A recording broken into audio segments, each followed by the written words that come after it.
la ABC e hice cardioneumología en el Instituto Nacional de Cardiología Ignacio Chávez. Y pues bueno, la idea es hablarles un poquito de hipertensión, bueno, del manejo quirúrgico de la hipertensión pulmonar. Como sabemos, la hipertensión pulmonar es un trastorno fisiopatológico que puede involucrar múltiples condiciones clínicas y puede estar asociado con una variedad de enfermedades cardiovasculares y respiratorias.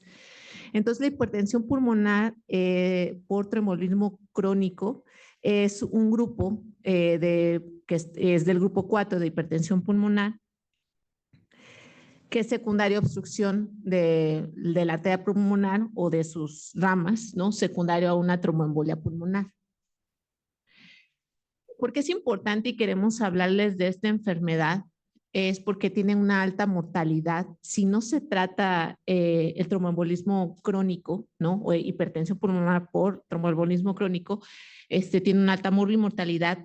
Hay una incidencia baja, pero les repito, si no se diagnostica realmente puede ser mortal. Tiene una incidencia de 3.8%. El promedio de diagnóstico aproximadamente es de 2 años.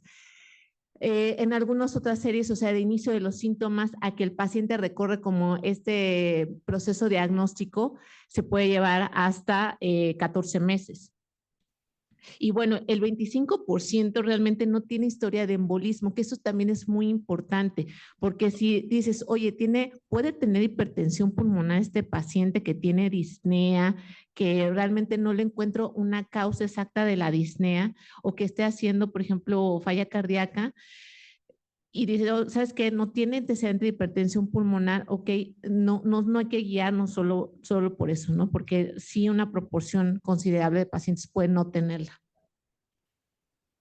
Entonces, en México realmente no hay una estadística todavía publicada. Este es el registro del protocolo, del registro mexicano de hipertensión pulmonar, que es el REMEHIP, que está liderado por el doctor Julio Sandoval y también como con el doctor Carlos Jerjes.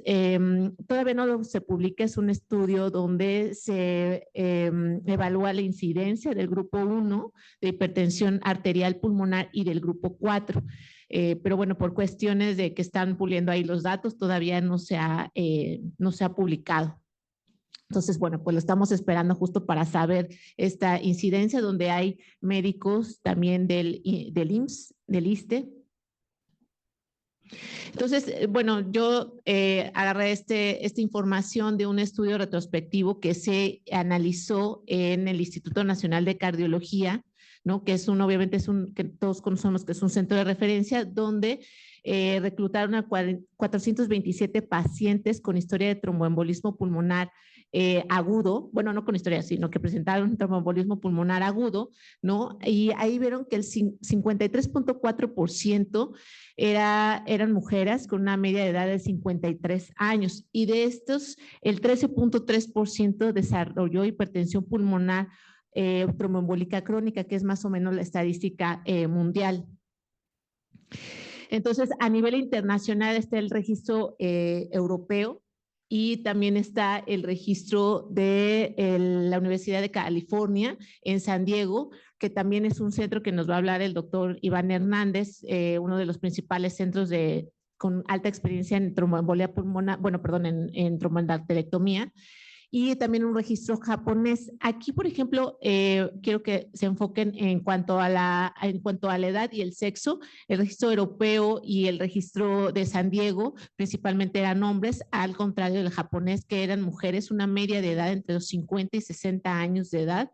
Y aproximadamente la gran mayoría de los pacientes en estos 3 registros estaban en clase 4, ¿no? Y sí tenían antecedentes de haber tenido entonces, ¿cuáles son los factores independientes de riesgo de la enfermedad de hipertensión pulmonar tromboembólica crónica? Es una tromboembolia pulmonar aguda no provocada, es uno de los principales riesgos independientes, ¿no? Tromboembolismos recurrentes, retraso en el diagnóstico más de 2 semanas, disfunción ventricular derecha ante un contexto de tromboembolia pulmonar aguda, ¿no? Y en cuanto al registro que les hablaba de del Instituto Nacional de Cardiología, el odds ratio se incrementó en pacientes que tenían cardiopatía congénita acianógena. Otros factores de riesgo que podemos encontrar es el reemplazo con hormonas tiroideas, el antecedente de tromboembolismo venoso, que tenga alguna enfermedad que siempre hay que buscar de manera intencionada ante la sospecha de tromboembolia pulmonar crónica, que hay que descartar que no tenga anticuerpos antifosfolípido y o anticoagulante lúpico, un shunt ventrículo auricular, esplenectomía, cáncer, enfermedad inflamatoria intestinal y EPOC, que bueno, ahí les puse los ratios de cada uno. Entonces, en cuanto a la patofisiología, uno, principal, obstrucción proximal por tejido fibrótico, ¿no? O sea, es algo que de un trombolismo pulmonar agudo que no se resolvió. El sistema pulmonar tiene una alta capacidad de fibrinólisis, sin embargo, no se alcanza a disolver todo el coágulo o que se cinda todo el coágulo. Entonces, ese tejido o esos coágulos que se quedan realmente se vuelven fibróticos, que es lo que nos va a hablar el doctor Iván, ¿no? Y la otra es que están principalmente, obviamente están como en esta parte principal de las ramas principales. Sin embargo, una cuestión muy curiosa en la patofisiología del tromboembolismo crónico es que también existe una microvasculopatía, o sea, se muscularizan las arterias, las arteriolas y las vénulas en cuanto a la parte más distal. Entonces, tenemos pacientes que pueden tener lesiones similares a las que tienen un paciente con hipertensión arterial pulmonar, ¿no? Que son lesiones plexiformes o lesiones fibromusculares de la microvasculatura. También podemos encontrar fibrosis de la íntima. Entonces, ¿eso qué nos va a dar? O sea, tenemos un paciente que a lo mejor no tiene una tomografía que vamos a ver, una angiotomografía que ves que tiene un tromboembolismo crónico y le haces CT derecho, ¿no? Entonces ves que ese paciente no tiene tanta carga de trombo crónico, pero tiene altas resistencias vasculares pulmonares. Entonces, cuando hay esta discrepancia es porque ya desarrollaron microangiopatía, ¿no? Estas lesiones que les acabo de mostrar, entonces ya a nivel distal está obstruida la circulación y eso es de mal pronóstico y como vamos a ver más adelante, pues hay pacientes que no se pueden operar por eso, ¿no? Entonces, esa discrepancia se explica por eso, ¿no? Y hay una redistribución del flujo de las partes donde, que no están obstruidas, ¿no? Hacia las que están desobstruidas. Entonces, también hay un hiperflujo que eso va a causar estrés del endotelio, entonces va a causar más microangiopatía, ¿no? Entonces, también tenemos un shunts con la circulación bronquial. Entonces, aquí hay hipertrofia de la arteria bronquial derecha, como podemos ver aquí aquí tenemos la imagen de una angiotac donde ya tenemos un trombo crónico y lo que pasa con el tiempo, ¿no? Es que hay una hipertrofia, les digo, de la arteria bronquial derecha, que son estas flechas blancas, y se conecta con la vasa vasorum, de la circulación bronquial. Entonces, eso también es muy importante a la hora de evaluar al paciente para meterlo a cirugía, porque puede ser de muy mal pronóstico, pueden ser mucha edema, ¿cómo se llama?, de reperfusión y aparte, sobre todo, ¿cómo se llama?, sangrado de vía aérea, ¿no? Entonces, es muy importante evaluarlo junto con, ya hablaremos, que es un equipo multidisciplinario junto también con el radiólogo que nos ayude intencionadamente a buscar si hay muchas shunts o conexiones con la circulación sistémica, porque pues recuérdense que la circulación pulmonar realmente es de bajas presiones y se está conectando con lo sistémico donde va a haber un gran pues roce, ¿no? Entonces, en cuanto a la evaluación y diagnóstico, vamos a tener principalmente un paciente, ¿no? Con historia, les digo que puede haber un 25% que no la tenga y que tenga estas lesiones, con diagnóstico de de tromboembolia pulmonar aguda, ¿no? Nosotros le damos tratamiento anticoagulante mínimo 6 meses, dependiendo de los factores de riesgo concomitantes, y le damos seguimiento a este paciente. Sin embargo, este paciente nos refiere después de 3, 6 meses anticoagulado que continúa con disnea. Podemos tener el paciente clásico que solo tiene disnea y todo lo demás bien, o tiene deterioro de la clase funcional que puede tener hasta falla cardíaca o presentarse con falla cardíaca derecha. Entonces, aguas, ¿no? Ahí algo obviamente más está pasando y dices, esto no es la tromboembolia aguda, pues ya probablemente a lo mejor cierta parte se recanalizó, pero la otra, hay otra parte que no. Entonces hay que evaluarlo. Entonces le digo, sí, vámonos del lado aquí izquierdo. Si no tiene esta sintomatología, entonces valorar factores de riesgo para hipertensión pulmonar tromboembólica crónica, como les comenté. Si no hay ninguno presente, entonces tiene baja sospecha, pero si hay alguno presente, entonces lo que tenemos que hacer es hacerle un ecocardiograma para valorar el riesgo o la probabilidad, perdón, de hipertensión pulmonar. Si tiene una probabilidad intermedia, entonces es considerar, les digo, los factores de riesgo, gran carga trombótica, que sea masculino, por ejemplo, aquí en México, no existen en Europa, o en California, ¿no? Entonces, si hay elevación de NT-proBNP, ¿no? Y si hay limitación o intolerancia a las pruebas de ejercicio, que ahí podemos hacer unas pruebas de cardiopulmonares, ¿no? Que no estamos tan acostumbrados a hacerlas, pero día a día ya en los foros de hipertensión pulmonar va ganando, ¿no? Como esta importancia de hacer, de valorar al paciente en el ejercicio, ¿no? Que ya las nuevas guías se define hay un rubro de hipertensión pulmonar en el ejercicio. Entonces, si tiene esto, entonces hay que hacer un gamagrama BQ, ¿no? Y si sí, pues la sospecha firme de que tiene, ahorita vamos a vernos si sí tiene alta probabilidad o qué sé yo, si reúnen los criterios, pues bueno, decir, bueno, este paciente tiene enfermedad tromboembólica crónica y referenciarlo a un centro con experiencia, ¿no? Y pues si no tiene, pues hay que buscar otras causas alternativas de disnea.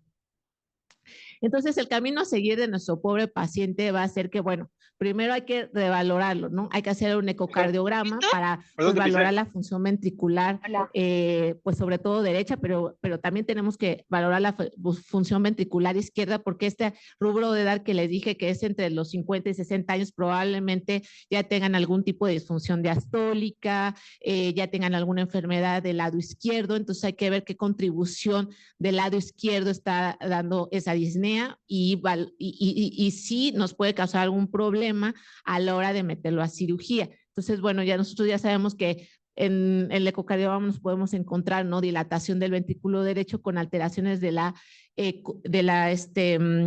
función tanto longitudinal como transversal del ventrículo derecho, el gamagrama BQ, la angiotomografía y las pruebas cardiopulmonares que vamos a ver un poco más adelante. Entonces, reuniendo todos estos estudios de gabinete, hay que sí o sí hacer un cateterismo cardíaco derecho, ¿no?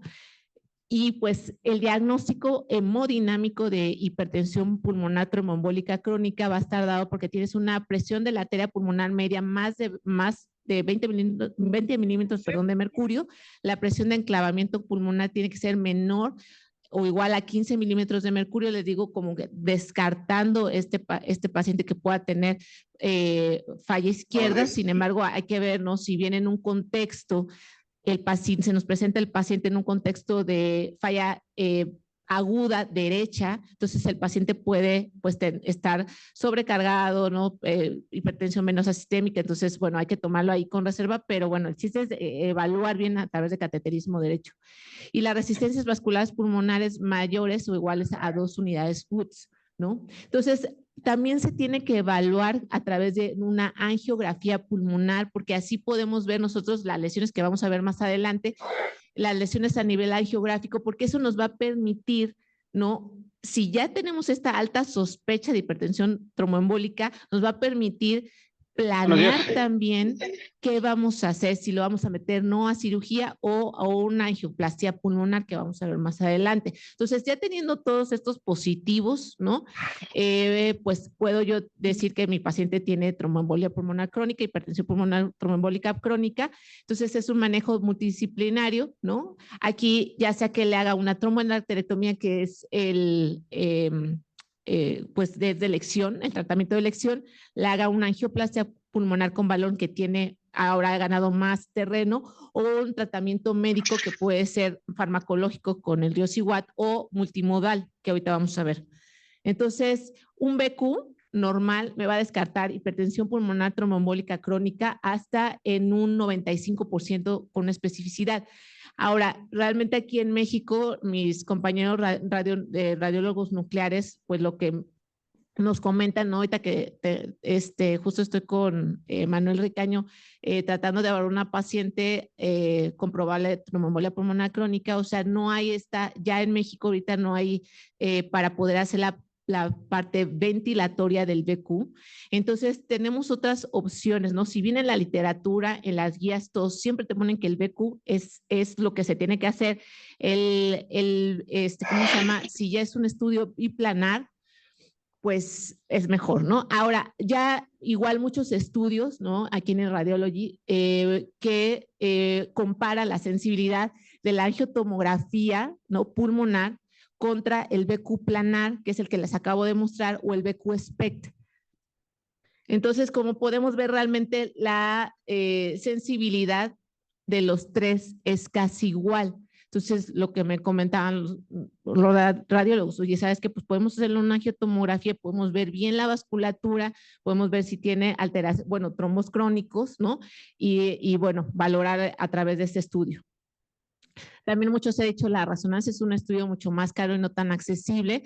A mí me parece que la resonancia, bueno, aquí lo comparan en estos estudios que les muestro con el BQ planar. Como pueden ver, la resonancia tiene una mayor sensibilidad y un 100% de sensibilidad si lo cambian, bueno, si lo comparamos con el BQ SPECT. Pero realmente, por ejemplo, este tipo de resonancias lo que me va a decir, bueno, lo que hacen es ver la parte perfusoria con la ventilatoria, si hay un mismatch entre la ventilación y la perfusión. Aquí, por ejemplo, si hay que hacer una resonancia, pues podemos ver la función del ventrículo derecho, podemos ver también la circulación y la perfusión con técnicas también, por ejemplo, en la angiotomografía de extracción digital. O sea, ya hay muchas cosas que se pueden hacer que ya no nos limita, que si no hay BQ planar, pues bueno, ya tengo otras opciones no tan caras, en este caso será la angiotomografía pulmonar, que me puedan resolver, ¿no? A seguir abordando a mi paciente. Esta es la angiografía pulmonar, que sí o sí se tiene que hacer. Estas son las lesiones que el grupo japonés ya tiene muchos años que nosotros nos basamos en estas lesiones para pues bueno, para nosotros como cardioneumología, como valorar por ser las lesiones, y dos, también el médico intervencionista, radiólogo intervencionista que hace angioplastías pulmonares, pueda valorar qué lesiones se pueden abordar y qué no, ¿no? Tenemos la estenosis en anillo, ¿no? Que podemos ver aquí. Bueno, aquí no se ve muy bien, pero es en web, que es como, pues, literal una ondita, ¿no? La lesión subtotal, la lesión oclusiva y la lesión tortuosa, que estas ya, la verdad es que estas ya no se pueden tratar, ¿no? Y en una angiografía pulmonar, también lo que vemos es esta, bueno, aquí no se ve porque ya casi está pues, ocluyéndose, bueno, está ocluyéndose, esta parte que es la mancha capilar, ¿no? Que cuando se hace en vivo nos habla de como la resistencia del paso de sangre, y cuando regresa, que es el retorno venoso, nos habla de qué tan resistente no está al paso de la sangre, ¿no? Todo eso tenemos que evaluar en una angiografía pulmonar. En cuanto al tratamiento, o sea, el tratamiento ya, pues tenemos a nuestro paciente que ya recorrió, ¿no? Por estos estudios diagnósticos, ¿no? El cateterismo y todos los estudios de gabinete, aparte de los estudios de laboratorio, que la verdad no los puse porque no me quise enfocar tanto en eso, sino como a lo que tal vez no sepamos o no sea tanto de nuestro conocimiento, ¿no? Pero pues claro, voy a tomar el electrocardiograma, radiografía de tórax, laboratorios generales, tratando también de descartar los síndrome antifosfolípidos, si tiene anticoagulante lúpico, si tiene o no hipotiroidismo o si está en tratamiento sustitutivo con hormona tiroidea. Y pues, bueno, mi perfil cardíaco, ¿no? Entonces, bueno, ya tengo mi paciente que está confirmada de hipertensión tromboembólica crónica, entonces hay que seguirlo anticoagulando, ¿no? Y la valoración por un comité multidisciplinario, ¿no? Y si hay que aquí ver este paciente, lo primero que hay que preguntarnos, ¿es o no candidato a cirugía? Que igual vamos a ver con el doctor Iván. Si no, pues considera tratamiento farmacológico o angioplastia pulmonar. Puede haber las dos, ¿no? O sea, el tratamiento multimodal justo se trata de eso, ¿no? Y sí, pues el tratamiento es la tromboendarterectomía y hay que ver si el paciente, ¿no? Todos los factores que me pueden hacer que la cirugía no le vaya tan bien, como que tenga muchos shunts con la circulación sistémico bronquial, que tenga las resistencias altas, no, este paciente no va a ser bien, o si mi paciente lo opero y tiene hipertensión pulmonar recidivante, que pasa hasta en un 30% de los pacientes que operan de tromboendarteria pulmonar, queda con hipertensión pulmonar recidivante, que no hay un consenso en el cual nos diga la definición como tal, pero aproximadamente es, bueno, lo que están los artículos asentados es después de la cirugía, aproximadamente 72 horas, que se estabiliza como esta circulación pulmonar, que la verdad es maravillosa, pero también es compleja. Hay un artículo del doctor Julio Sandoval y del doctor Lupi donde nos tratan de decir por qué las resistencias vasculares pulmonares en una sola medición no nos sirven de nada.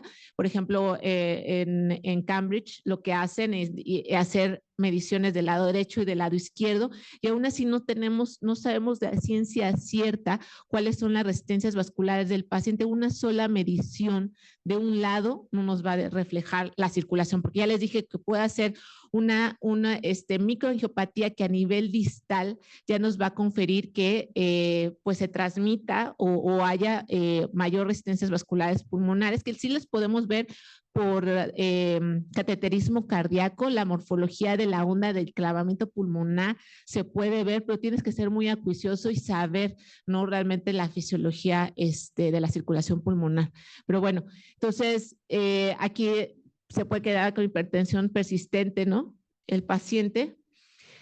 Dentro del tratamiento médico, es pues obviamente la anticoagulación oral. Se prefieren los antagonistas de vitamina K de primera elección, ¿no? Y sobre todo si tenemos un paciente con antifosfolípidos. Sin embargo, ya han ganado terreno los anticoagulantes directos, vía oral, porque bueno, son los que le damos al paciente que tiene hipertensión embolia pulmonar, que nos llegó, le dio trombosis venosa profunda y luego le dio tromboembolia pulmonar. Entonces, esos se van con anticoagulantes orales porque es mucho más pues fácil para el paciente y para nosotros mismos. No hay estudio, bueno, perdóneme, sí hay estudios recientes, sobre todo en trombosis y, bueno, en páginas, es que aquí no se ve por mis bibliografías, por ¿cómo se llama?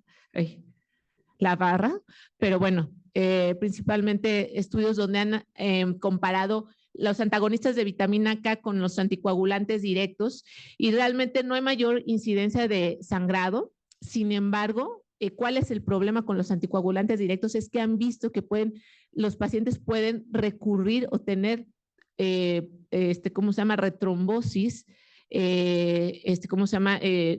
Con los anticoagulantes directos, ¿no? Ese es el inconveniente, no es mucha la incidencia, pero por ejemplo, hay pacientes que nos llegan ya obviamente con anticoagulación, los quiero meter a operar, les sigo con el anticoagulante directo y lo que han visto en cirugía es que hay una proporción que hace retrombosis, ¿no? Entonces, por eso, de preferencia, serían los de vitamina K. Como tal, el tratamiento farmacológico, ¿a quién se lo voy a dar? Son pacientes inoperables o con hipertensión pulmonar residual o recidivante, postendarterectomía, que es lo que les digo, en una presión pulmonar media de 30 milímetros de mercurio, o pacientes que rechazan la cirugía y o están como tratamiento acondicionado, bueno, cirugía, ¿no? Y que tiene un riesgo hemodinámico alto, o sea, las resistencias vasculares son altas. Entonces yo lo quiero, o sea, sí se puede meter a cirugía, las lesiones son proximales o son subsegmentarias, que aquí en México es más factible por también, les digo, por el instrumental, etcétera, que ahorita vamos a ver. Pero bueno, la idea es, como digo, sabes que sí puede tener un buen pronóstico, le puedo, los cardiólogos, los intensivistas, sabes que le voy a ver un acoplamiento ventricular arterial, ¿no? Antes, ¿no? Del tratamiento, después, y sabes que este ventrículo está bien acoplado, puede ser que la cirugía, digo, no es el único factor, ¿no? Pero bueno, puede ser que le vaya bien en la cirugía, entonces, pero tiene las resistencias altas, entonces le damos tratamiento y después lo revaloramos y puede ser que ese paciente ya sea candidato a cirugía, ¿no? De clase 1 está el Deosiwat, clase 2B está el teprostinil subcutáneo. También puedo dar estimuladores de la guanina tosiclasa soluble. Puedo dar ERAs, análogos de prostacyclina parenterales, aunque esta es una clase 2B, nivel C. Estos son los estudios que se han hecho, sí, que se han hecho a lo largo del tiempo para valorar si puedo dar, ¿no? Bueno, qué tratamiento farmacológico, ¿no? En el último que es SELECT, que es el Exipag, en hipertensión pulmonar tromboembólica crónica, no dio buenos resultados, y estamos en el Macitep, que es macitentan, ¿no? Entonces, bueno, eso es, digo, no nos quiero atiborrar de estudios, la verdad, no es el caso de la plática. Entonces, también está la enfermedad pulmonar tromboembólica crónica sin hipertensión pulmonar, que no tenemos una incidencia real, pero al parecer va creciendo esta incidencia. Entonces yo a este paciente le tengo que seguir la anticoagulación oral, sobre todo en pacientes sintomáticos, ¿no? No tienen hipertensión pulmonar, pero están muy sintomáticos, los puedo llevar a tromboendarterectomía pulmonar o angioplastia pulmonar. Bueno, el tratamiento multimodal justo es el tratamiento médico con la angioplastia pulmonar, ¿no? Es esta parte, ¿no? Digo, tampoco es como realmente es el caso de la cirugía, porque pues también hay muchas cosas que hablar, ¿no? Tratamientos híbridos en diferentes centros, que realmente es por experiencia del centro, darles a la mejor off-label sildenafil, porque es mucho más barato, ¿no? O combinación, y hacerles angioplastia y meterlos a cirugía, ¿no? Entonces podemos hacer eso, o meterlos a cirugía, bueno, trata hasta un 36%, 36 a 40% de los pacientes antes de la tromboendarterectomía ya pasaron por medicación, entonces le das tratamiento, lo metes en cirugía y después les haces angioplastia pulmonar. También en Cambridge lo que hacen es que del lado derecho lo puedo operar, pero del lado izquierdo no. Entonces hacen algo híbrido donde se meten a operar al lado derecho y después, o sea, en el mismo acto hacen la angioplastia pulmonar del lado izquierdo. Entonces todo eso se puede hacer, pero bueno, es el manejo multidisciplinario. Entonces, la tromboendarterectomía pulmonar, perdón, es el tratamiento de elección para la hipertensión pulmonar, y les pongo las imágenes, bueno, las fotos de dos pacientes que, bueno, dos de muchísimos que han operado en el instituto. La edad, como pueden ver, este paciente, los dos pacientes llegaron en falla cardíaca aguda, se trató la falla cardíaca aguda y se metieron a operar en esa misma hospitalización. Entonces, como pueden ver, realmente la edad de este paciente tenía 72 años, no recuerdo bien, en el 2020. Y se metió a operar. De hecho, el doctor Iván operó a los dos, casualmente operó a los dos, y realmente les fue muy bien, ¿no? En la cirugía, desgraciadamente, ella él se llama Jordi, Reina sigue con hipertensión pulmonar recidivante, que está ahorita con teprostinil, pero bueno, o sea, realmente ella lleva una historia de síncope de muchos años, llegó al instituto y la clase funcional mejoró, ¿no? Que esa es también, obviamente, la idea de todo, ¿no? Y en este caso de la cirugía y del tratamiento farmacológico. Y bueno, pues vamos a hablar un poco del tratamiento quirúrgico. El doctor Iván Hernández Mejía es profesor titular de la especialidad de cirugía cardiotorácica. Él es como dos de los cirujanos, dos cirujanos solamente hay en el instituto, es uno de ellos, del programa de hipertensión pulmonar tromboembólica crónica, de aorta compleja y muchas cosas más que opera. Gracias.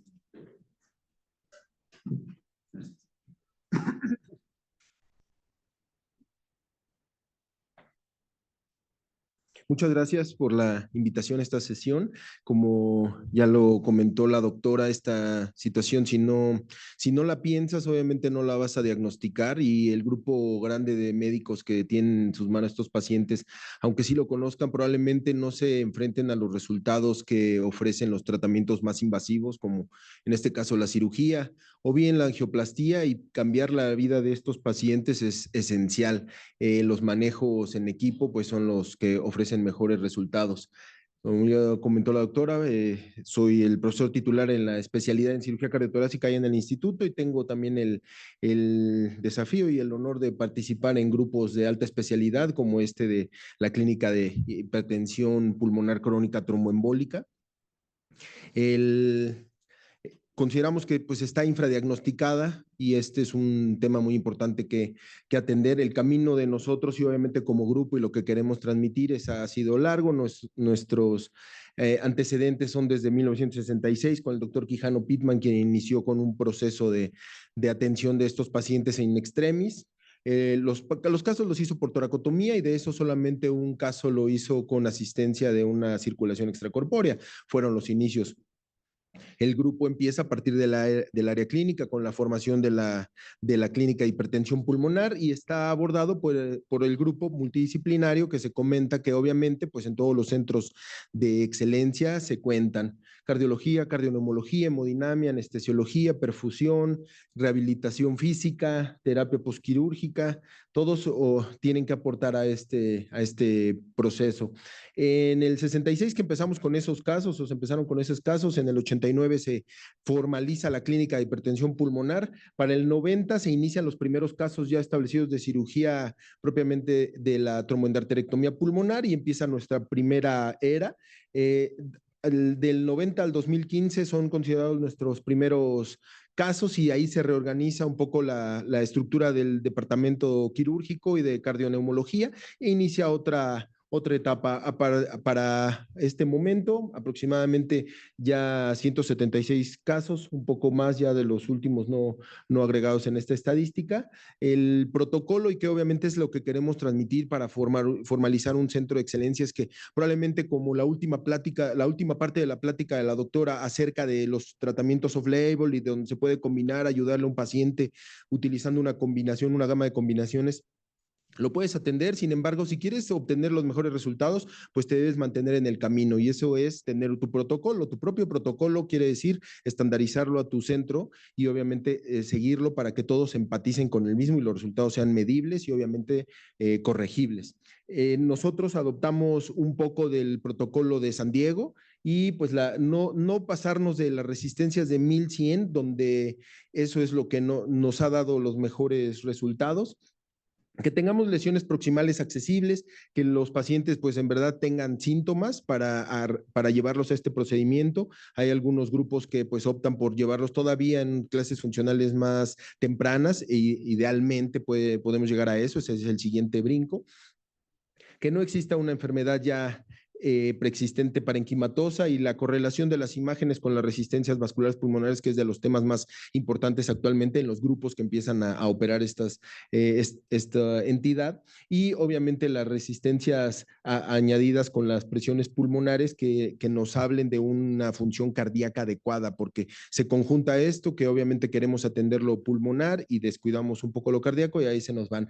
El gran centro que obviamente es referente todavía a nivel mundial es San Diego, la Universidad del Sur de California, donde inicia con el doctor Jamieson y posteriormente Madani, actualmente quien es el que coordina el grupo. Ellos dividen para este paper, para hacer la referencia de sus 2.700 pacientes iniciales en dos eras, igualmente en las dos columnas, y donde hacen referencia a las resistencias que tenían en su en la parte preoperatoria y cómo resultaron en elevarlas en ciertos casos, empezar a buscar pacientes menos complejos para encontrar mejores resultados. El gasto cardíaco, que era una situación también que se estaban arriesgando un poco más, y obviamente como centros de atención inmediata y de excelencia, pues tenían buenos resultados, sin embargo, fueron mejorando. todas las mediciones cardiovasculares que ellos imprimen, pues son parte de lo que nosotros acoplamos en nuestro protocolo. Las presiones pulmonares, cómo han descendido después del tratamiento postoperatorio en las dos eras. Y algo que llama mucho la atención y que es de hacer mención, a pesar de tratar de defender el tratamiento quirúrgico, es esto, que los tiempos operatorios aumentaron de la primera etapa donde no había experiencia a cuando hay experiencia aumenta el tiempo, entonces eso no hacía una correlación adecuada en el grupo analizando estos temas. Sin embargo, lo que se encontraba es que gran parte de la hipertensión pulmonar residual era secundaria a no hacer una extracción correcta de toda la endarteria, a no hacer una extracción correcta de todos los trombos, a hacer una cirugía precoz o apresurada para disminuir esos tiempos y no conseguir los resultados adecuados. Se mantuvieron los estándares de calidad, la recuperación fue adecuada y aunque los tiempos aumentaron en circulación, arresto y pinzamiento aórtico, los resultados fueron adecuados y pues el centro ha demostrado una muy buena mortalidad y morbilidad. Para los tipos de lesiones, obviamente, de lo proximal a lo distal es donde se hace la referencia a qué tratamiento utilizar, como lo comenta ya la doctora Andrea, hay un gap donde se juntan entre la angioplastía y la cirugía en el tipo 1, 2 y 3, que obviamente son los quirúrgicos, el tipo 4, que ya es lo distal o casi arteriolar que se debe evitar operar porque esos pacientes no mejoran en absoluto y el riesgo quirúrgico es altísimo, es el tratamiento médico, pero en estos pacientes que hay una diferencia pues mínima entre las zonas de lesión, es donde se hace el análisis adecuado en cuanto a riesgo y beneficio. Y de todo el algoritmo, pues obviamente haciendo referencia a lo que ya la doctora comentó, si el paciente tiene una indicación quirúrgica, ya se diagnosticó con esta entidad, y el riesgo que el grupo de expertos dice que es adecuado para operarlo, consideran que es técnicamente operado, pues el tratamiento de elección continúa siendo la endarterectomía pulmonar.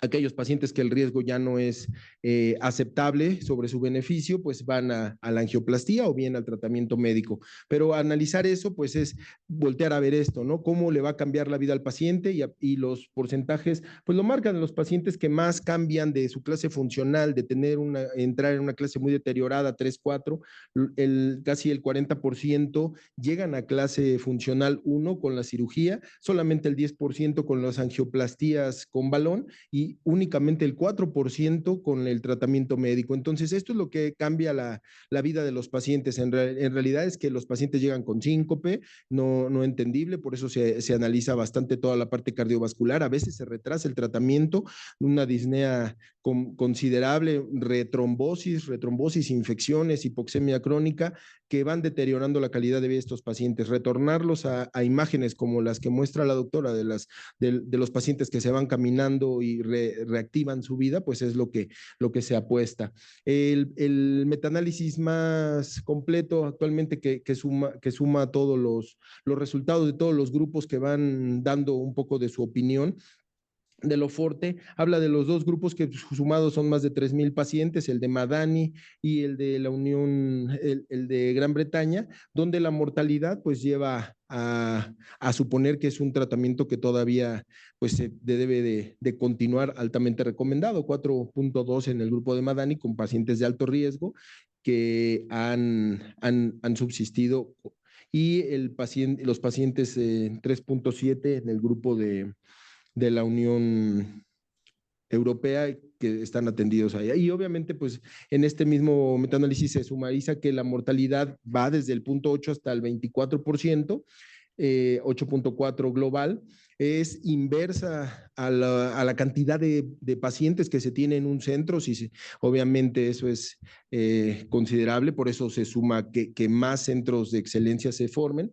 Las resistencias vasculares apuestan a que en este grupo de 800 a 1100 es un rango muy seguro, más allá de 1100 aumenta la mortalidad invariablemente. En los pacientes que tienen mayores resistencias vasculares pulmonares mostraron un mayor descenso también en el posquirúrgico y aquellos pacientes clínicamente que se mostraron más deteriorados en la caminata fueron a los que peor les fue. En la gráfica se muestra relación de normalidad en toda la mortalidad en estos pacientes. La sobrevida, pues obviamente apostando a esto, que a 10 a 15 años tengamos una sobrevida hasta 86% de estos pacientes, es lo que apuesta por el tratamiento quirúrgico. ¿Cómo asocian la morbimortalidad de estos pacientes o la morbilidad asociada que también se presenta? El edema pulmonar por reperfusión puede presentarse y es tan variable y pues en algunas ocasiones es tan enigmático que es lo que principalmente nos preocupa, del 3 hasta el 96%, una gran gama, ¿no? Una mediana de 18.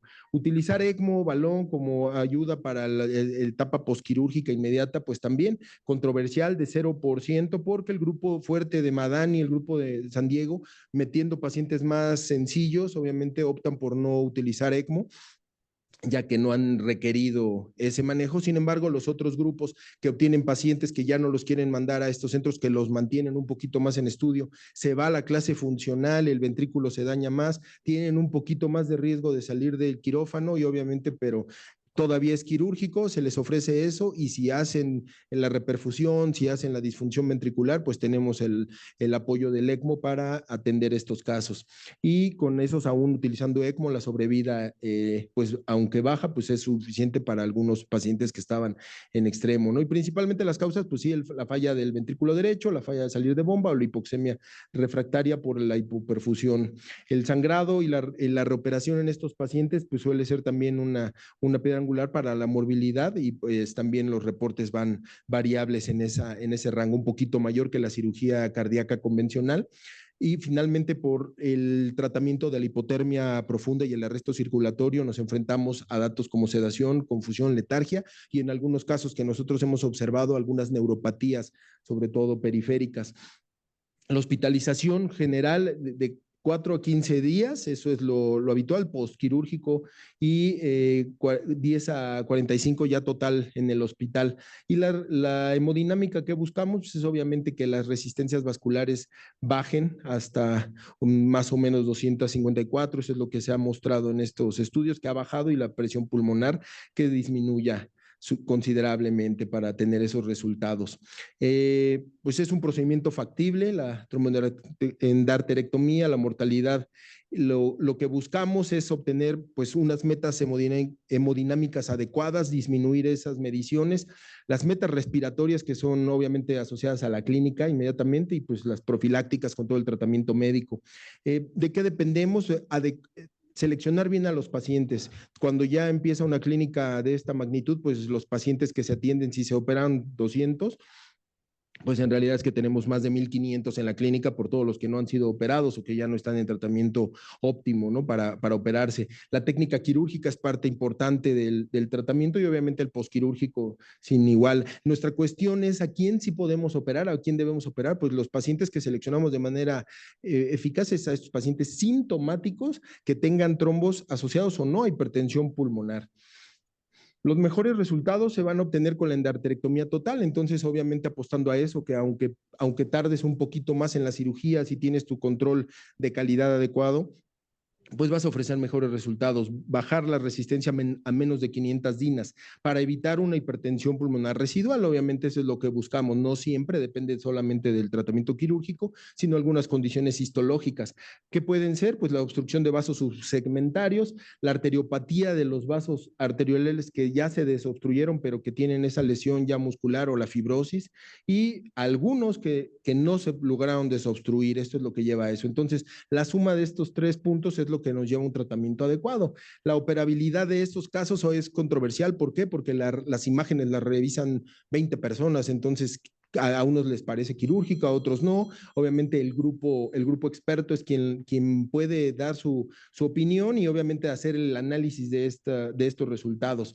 La enfermedad proximal, eso es lo que se apuesta muchas veces por el grupo clínico que observa una obstrucción muy proximal en las ramas pulmonares, en el tronco de la pulmonar, y opinan que esa desobstrucción va a ser pues muy útil para ese paciente y pues parece ser la ideal, no siempre lo es, pero ese es un apartado importante. Las imágenes preoperatorias a veces subestiman la enfermedad, ya que las imágenes aparatosas de la angiografía o de la tomografía, pues aparecen ser las causas, pero el sitio distal es el que verdaderamente está afectando. Tomando en cuenta eso, pues ya teniendo un paciente, lo que revisamos es qué severidad de síntomas tiene, la severidad de la hipertensión pulmonar y cómo es la función de su ventrículo derecho, obviamente global, la función cardíaca, pero nos enfocamos mucho al ventrículo derecho, qué extensión de obstrucciones tiene, a dónde está el nivel, utilizar toda la suma de imágenes que se tienen, la correlación obviamente de los tres puntos previos, que es entre la imagen, la hemodinámica y la clínica de ese paciente. Si tiene comorbilidades individuales, ya entonces sí ya ponemos en la balanza el riesgo-beneficio. Si nos encontramos con algo ya que en suma podría ser denominado un tórax hostil, con cualquier otra causa de situaciones, muchos pacientes se operan de un trombo en tránsito en el corazón, los operan en un centro de periferia, ya llegan operados del tórax y entonces enfrentarse a esa cirugía pues es un poco más complejo y definimos que algunos pacientes hasta 2 cirugías previas tienen. Y el riesgo-beneficio pues es lo que en suma nos orienta allá como grupo determinar a quienes podemos operar. Una asociación más o menos hipotética que hacen de cómo se demuestran las resistencias es siguiendo esto como una resistencia en serie, como las líneas eléctricas. Sin embargo, pues esto es en una línea rígida, no se puede relacionar de la manera adecuada, pero en dos pacientes similares, con imágenes similares, lo que podemos observar son patrones hemodinámicos de esta naturaleza, donde tenemos una presión pulmonar de 70 milímetros de mercurio, pero con un gasto cardíaco conservado, mientras que tenemos esa misma presión con un gasto cardíaco disminuido. Si tenemos esos patrones con una obstrucción aparentemente similar, lo que hemos observado pues es que obviamente en el primer escenario, cuando el corazón aún mantiene una buena función, el ventrículo derecho está mejor, va a resultar en una disminución considerable de la presión pulmonar, mientras que en aquel paciente que su gasto cardíaco ya estaba mantenido por la hipertensión, cuando se le opera, su gasto cardíaco no mejora y obviamente su presión pulmonar tampoco disminuye considerablemente. Clínicamente, pues va a ser el paciente que a lo mejor permanece con hipertensión residual y que requerirá un tratamiento farmacológico posterior. Eso nos va llevando la experiencia de estos casos. ¿Me puede pasar la que sigue, por favor? No. Estaba avanzando.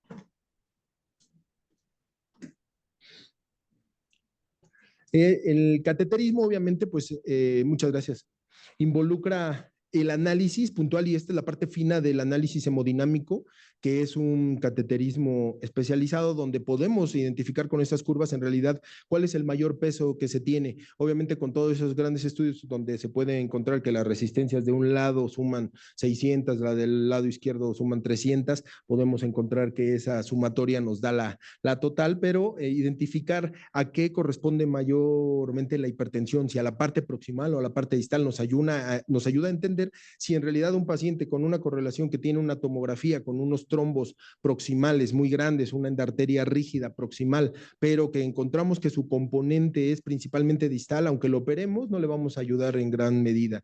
Entonces es un análisis novedoso que nos ayuda también a identificar los pacientes que someteremos a un riesgo quirúrgico de manera innecesaria. Estas imágenes que ya describió la doctora puntillosamente y que obviamente nos ayudan a identificar al paciente ya con el diagnóstico de la hipertensión tromboembólica y sumando esto, haciendo un mapa de análisis preoperatorio, la angiotomografía nos ayuda bastante con datos obviamente de diámetros entre los vasos, principalmente pulmonar, aorta, un crecimiento de las cavidades. Aquí observamos un trombo proximal, que obviamente es notorio la calcificación, una cronicidad importante, en este caso en una arteria segmentaria donde se observa una línea de fragmentación inicial del medio de contraste, donde se observa que puede ser las lesiones tipo web y que obviamente nos llevará a que ese sitio se pueda desobstruir. En este caso las lesiones totales y que se reperfunden por otro lado y que nos obligan a ir a abrirlas por el segmento que ocupan, este diámetro que obviamente pues nos preocupa cuando ya es muy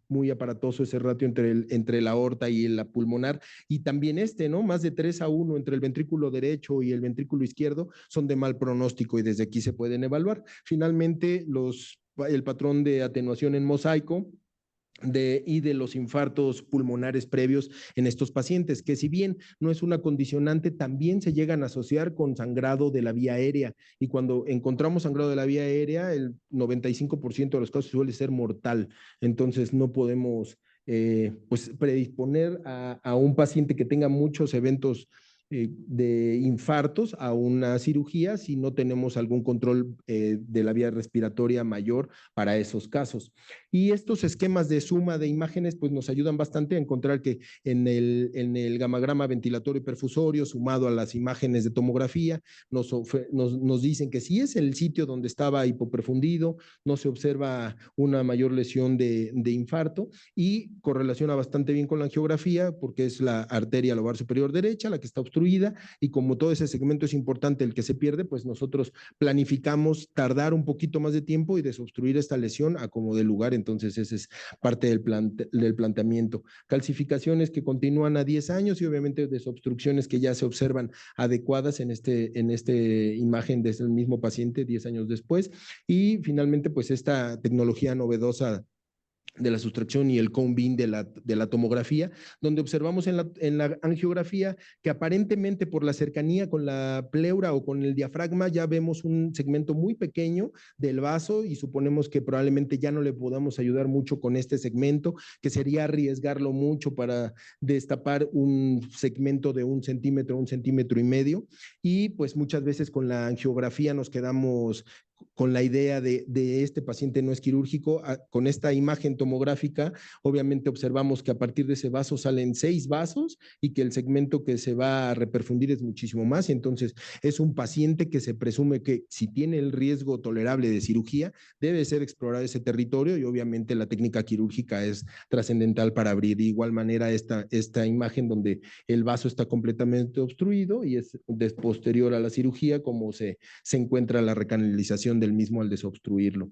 Las imágenes de la angiografía, pues como la conocemos al mismo tiempo analizando en los pacientes de riesgo las coronarias, pero las obstrucciones que podemos localizar y los sitios que principalmente podemos acceder hasta el tercio medio de la pleura y observar que tenga vasos distales, que después en el tercio distal o peripleurales sean lo suficientemente adecuados esa red para alcanzar la perfusión y las obstrucciones proximales que nos orientan obviamente a abrir todo ese segmento de la arteria pulmonar derecha y desobstruir todos esos vasos. Algunos otros ejemplos menores de toda esta gama de mapeo que obviamente pues vamos sumando a la tomografía para plantear el tratamiento quirúrgico. ¿Por qué? Pues porque al requerir una cirugía pues de cierta manera precoz, aunque vemos que los tiempos no van a impactar tanto, sí terminan siendo un factor deleterio, entonces tenemos que optimizar, no perder tiempos en buscar o no saber o no recordar. El cirujano tiene que hacer una memoria de ese tratamiento, de estas imágenes previo al tratamiento quirúrgico, pues para ir por la pista adecuada, ¿no? Como aquellos pilotos que se tienen que aprender su pista. Y bien, pues los tratamientos que ya comentó la doctora, invasivos, la cirugía y la angioplastía con el balón, pues a simple vista la diferencia es la misma.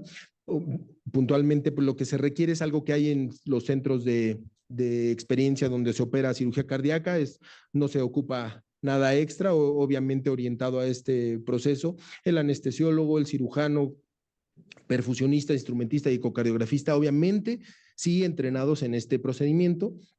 De los equipos de quirófano, pues lo mismo que se tiene para una cirugía cardíaca convencional, intubación orotraqueal. Algunos grupos prefieren la intubación orotraqueal selectiva, sobre todo para si en caso de que presente algún sangrado, proteger la vía aérea y tratar de repararlo en la sala de hemodinámica con algún oclusor o bien tapar el sitio que está lesionando o que se lesionó y que tiene comunicación con la vía aérea.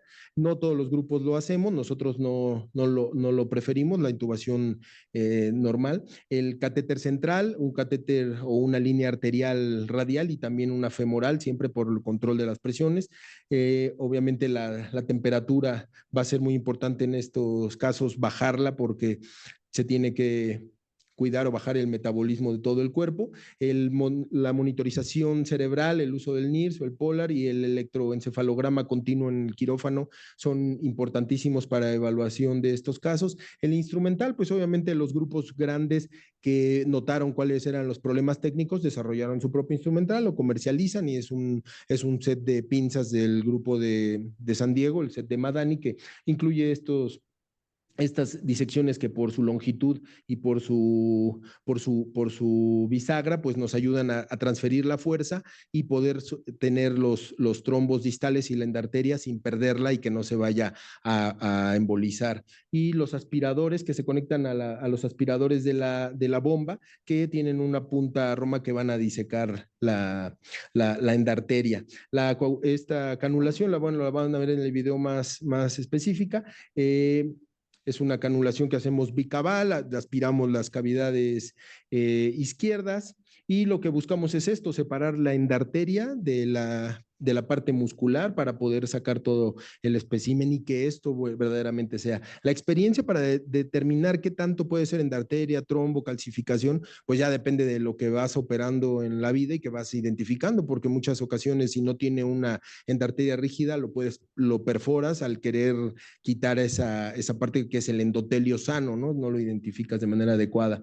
En algunos casos se puede utilizar una lente de toracoscopía normal para abordar y observar pues un poquito lo distal. Sin embargo, por el segmento tan pequeño por el cual se observa y se extraen todos los trombos, es prácticamente apoyo para el grupo del quirófano, ¿no? El cirujano no lo utiliza.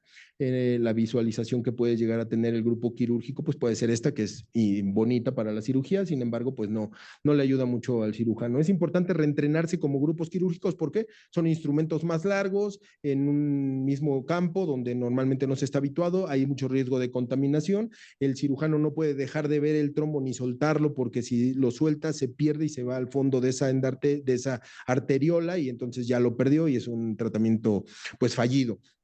No puede dejar de verlo, entonces instrumentista y ayudantes deben de estar conectados para estar pasando el instrumental sin distraerse y que no haga que el cirujano se cambie su vista, ¿no? Y en este video pues se va a observar ya toda el procedimiento con estas imágenes que obviamente indican que hay una obstrucción distal de la endarteria y presencia de trombos. Normalmente, cuando van a ver al final, nosotros tenemos una gran cantidad de pacientes con trombo y endarteria. Habla de nuestra clínica, probablemente no muy bien, porque los dejamos llegar a un estadio mucho mayor. Esta imagen es rescatada de casos que obviamente pues son más pues amigables porque tienen menos cantidad de trombo agudo, menos cantidad de carga trombótica en las ramas pulmonares y te dedicas a disecar verdaderamente la endarteria pulmonar. El abordaje se hace por línea media external, por una esternotomía habitual, el uso de energía. En estos pacientes recordar que la mayoría está con un tratamiento anticoagulante, obviamente si tienen un tratamiento de la hipertensión, Rosiguat, pero la mayoría están anticoagulados, muchos de estos pacientes se quedan 3, 4 meses anticoagulados antes de entrar a cirugía, su hemostasia tiene que ser pues muy cautelosa porque son pacientes que pueden sangrar mucho y veíamos que era de 0 hasta 25%, pero cuando presentan el sangrado, la morbilidad se eleva muchísimo. Tenemos que explorar, van a ver que se explora macroscópicamente cómo está y vemos un atrio derecho muy distendido, muy tenso. Obviamente la hipertensión pulmonar le afecta bastante. La aorta se separa de la arteria pulmonar en este caso. Lo más alto antes del tronco brachiocefálico hay que colocar las suturas para canular y tener la línea arterial, la que va a dar la perfusión a todo el cuerpo. Esta es una cánula aórtica. Se conecta esa a la línea que va a venir de la bomba de circulación extracorpórea con toda la sangre ya oxigenada. En este procedimiento la canulación de las venas cavas es un poco diferente a lo que habitualmente hacemos para otros procedimientos cardíacos. La cánula de la cava inferior se va a colocar en este caso a partir de la orejuela derecha y la otra se va a colocar a partir de la pared del atrio derecho hacia la cava superior, eso porque este es el espacio donde vamos a trabajar, este es el espacio principal de la arteria pulmonar y además es un espacio muy profundo, ¿no? Ya es un sitio poco habitual para el cirujano cardiovascular, porque este es un proceso que se realiza poco, ¿no? En pocos centros. por ahí se canula la cava superior y obviamente que transcurre sin estorbar. Normalmente la canulamos directamente sobre la cava superior, pero en este caso, para que no estorbe, la metemos por este lado y empieza la circulación extracorpórea. Una vez que empieza la circulación extracorpórea, empieza a bajar la temperatura. Aquí hay que bajar la temperatura hasta 18 grados, completo todo el cuerpo. Entonces, eso tarda mucho tiempo, no se puede hacer de una manera muy rápida, la sangre se empieza a enfriar. Entonces, a algunas ocasiones eso toma 3 horas y si los vasos son pequeños, si el paciente tiene un filtro de vena cava, si tiene trombosis femoral, si la circulación general está deteriorada, la hipoperfusión pues nos retarda más. A través de esta cánula se administra solución de cardioplegia para nutrir al corazón y ponerlo a dormir. Se separa la vena cava del sitio de la arteria pulmonar que queda posterior, va a quedar posterior, y mediante esta pinza ocluimos la circulación hacia el corazón y administramos a través de esta cánula la cardioplegia para nutrir el corazón. Este separador lo diseñaron después en el proceso que les decía de ese instrumental que separa la arteria pulmonar de la cava para entrar directamente a la arteria pulmonar. Ahí se está incidiendo la arteria pulmonar, se retrae o no con algunas suturas para localizar esa endarteria. Y una vez que ya el cirujano con experiencia puede empezar a utilizar estos disectores y esta membrana fina que podría ser pasada por alto al no encontrar algo calcificado, esa es la endarteria, entonces es la que hay que tomar y al irla desprendiendo se va contrayendo y esa es la que hay que tomar con esas pinzas y no abandonarla. Entonces el éxito dependerá de no soltar ese espécimen. Toda la resección de esa endarteria pues continúa en los dos segmentos y finalmente pues la endarteria la arteria se cierra, el otro lado de igual manera se tiene que explorar. El cierre de las arterias se hace obviamente con las mismas suturas de prolene. Estos son parte de los especímenes que se han encontrado y pues finalmente de los números que nosotros tenemos de la última estadística, ya para concluir, de los últimos casos, obviamente nosotros también redujimos nuestras resistencias vasculares a menos de los 1100, gastos cardíacos menores de eso, los tiempos operatorios que tenemos son similares a la literatura, sí hemos utilizado ECMO, todavía tenemos mortalidad elevada por todavía pacientes de alto riesgo y pues tratando de analizar algunos puntos para ver si había algún factor de riesgo en resistencias vasculares pre y postoperatorias, cómo han disminuido estas en el postoperatorio, de igual manera el gasto cardíaco, cómo se ha elevado en nuestros pacientes y finalmente el análisis multivariado que no demuestra que algo sea lo que radique en el aumento de la mortalidad. Aún hay muchas cosas que resolver y pues este es el inicio de estos proyectos. Muchísimas gracias por su atención y por su invitación. Gracias, doctor. Desafortunadamente no vamos a tener tiempo para preguntas. Acabó el tiempo y eso no lo podemos evitar. Los residentes se tienen que ir a sus lugares de trabajo y le agradecemos mucho la presentación. Doctora, muchas gracias también por la presentación. Se les harán llegar sus respectivas cartas de agradecimiento por la presentación y a ver si tenemos oportunidad en otra sesión de hacer un análisis un poquito más y que haya comentarios por parte de la audiencia. Muchas gracias a todos. Gracias. Esa pregunta era del doctor Vallejo. Sí, a ver,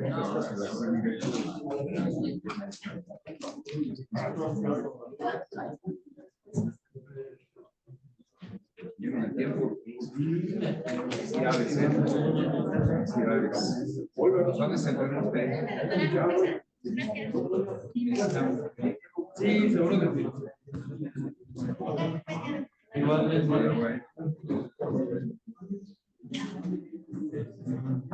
Ya habíamos tenido otra sesión también de